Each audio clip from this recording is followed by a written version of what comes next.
Christine Fumagalli, bonjour, on est ravis de vous retrouver ici au Congrès de l'Immobilier. Dans quelques jours, vous allez prendre vos fonctions de présidente du groupe Orpi. Donc tout d'abord, félicitations pour ces nouvelles fonctions. Être ici aujourd'hui au Congrès de l'Immobilier pour vous et pour Orpi, j'imagine que c'est incontournable. Bien sûr, parce que la FNIM, c'est une image dans le monde de l'immobilier. Nous sommes partenaires, bien sûr, de la FNIM depuis très longtemps. Moi-même, en tant qu'agent immobilier, adhérente à la FNIM. Et c'est une façon de se ressourcer, de retrouver la profession et puis de voir ce qui se passe, de se tenir informé des nouveautés, des grandes tendances. Vous êtes donc la nouvelle présidente, vous prenez la suite de M. Bernard Cadot. Est-ce qu'aujourd'hui, vous avez envie de changer certaines choses? Quels sont aujourd'hui vos objectifs en tant que nouvelle présidente? Alors, envie de changer des choses, oui, bien sûr. J'ai plein de projets. Moi et mon équipe, là, on a un plan très ambitieux pour Orpi. Alors, nous avons la chance que Orpi est déjà un réseau et le premier réseau. Donc, c'est vrai que ça aide.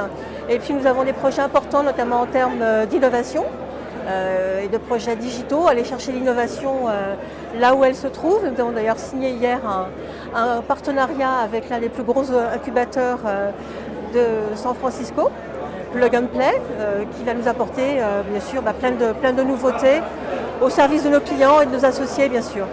Le groupe Orpi se porte plutôt bien actuellement, un peu comme l'ensemble finalement de la profession, puisque on devrait battre cette année le record de transactions. Pour vous, l'année 2017, c'est une très belle année en termes de vente. C'est une très belle année, aussi dynamique, voire à plus que 2016. Donc nous terminons l'année confiants et sereins pour 2018. Nous restons toujours très attentifs parce que le marché, il faut surveiller les signes avant-coureurs d'une éventuelle tension. Donc on est très attentifs. Mais pour l'instant, les signaux sont ouverts partout. Donc on est très confiants pour 2018 et l'ensemble des associés de la coopérative, pareil, très dynamique et très motivés pour aborder cette nouvelle année. Les lois Macron, nouvelles lois en termes d'immobilier, qu'est-ce que vous pensez des nouvelles lois, notamment la loi que veut mettre en place Nicolas Hulot sur le fait de taxer les logements polluants? Alors nous sommes très attachés, nous, à la rénovation énergétique. D'ailleurs, nous avons signé un Green Deal avec Madame Cos en début d'année. Donc on est vraiment porteurs de ce message.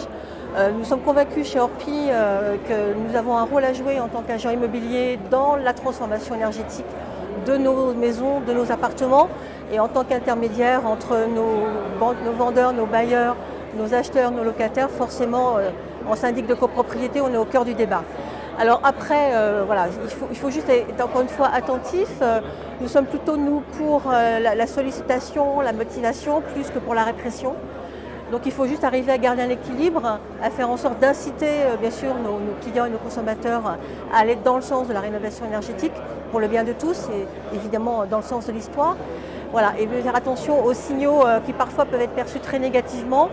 Et on est sur un marché très sensible dans l'immobilier. Donc il ne faut pas grand-chose pour que le marché se refroidisse très vite avec des effets d'annonce un peu rapides. Comme par exemple l'encadrement des loyers, j'imagine que ça peut freiner certains investisseurs. Bien sûr. Plus l'effet d'annonce même que la réalité, parce qu'on s'aperçoit notamment sur les marchés que l'encadrement des loyers, dans les faits, n'a pas tant modifié le niveau des loyers que ça.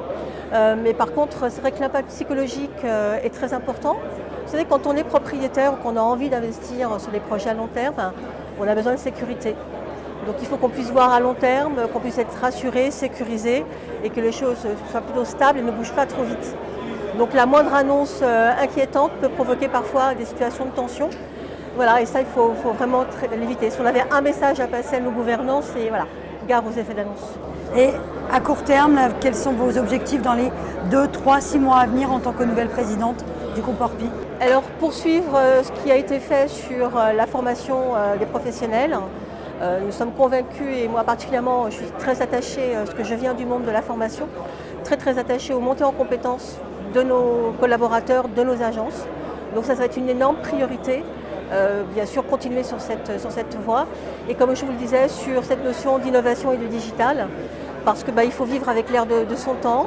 Il faut être très en amont sur ce que nos clients attendent et être promoteur en l'occurrence. Donc voilà, les deux grands axes pour 2018. Merci beaucoup. Avec grand plaisir. Merci.